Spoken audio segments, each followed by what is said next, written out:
Hey guys, I always get a question of how to place these screen protectors on your phones. So this goes out more into an iPhone 6, 7, or 8 because they have this home button which plays a big part when you guys want to put these tempered glass screen protectors. So what I recommend always is cleaning up your screen. So that's the very first step. Obviously, we're not going to use anything fancy to blow air on it and get all that dust out because you don't need it. Okay, you just blow some air to it, just make sure there's no dust, clean room, everything's good.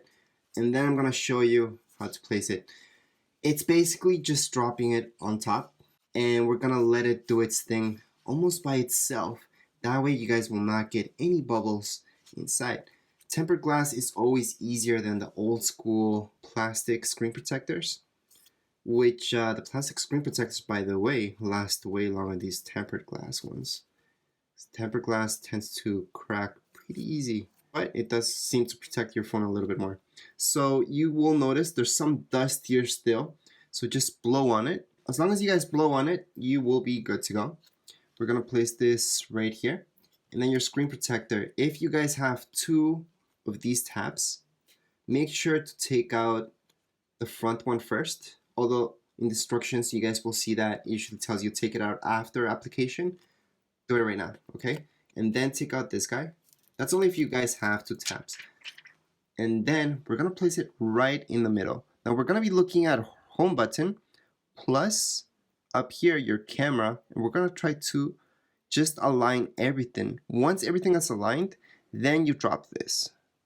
What you want to do is go in slow motion to place this on top. Once it's on top, only press in the middle.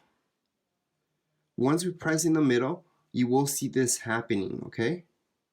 And just let it be, let it do its thing. It's gonna take out all the bubbles by itself as long as you guys press in the middle one time.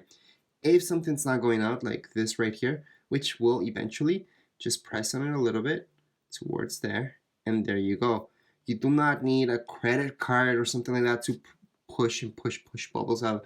Just use your fingers and push any bubbles outwards, okay? As long as you guys can see that there's no bubbles, like right here, you're good to go. So you guys could see, very, very easy to put on a screen protector such as this one. Again, I bought this screen protector on eBay. They're available on Amazon, so you guys don't have to spend a ton of money. They're about $1 or even 50 cents. You guys could get them for each one. And that would be it for this video. Anyways, if you guys have any comments, questions, you guys can write them down here in the comments area. Don't forget to subscribe and rate. Thank you.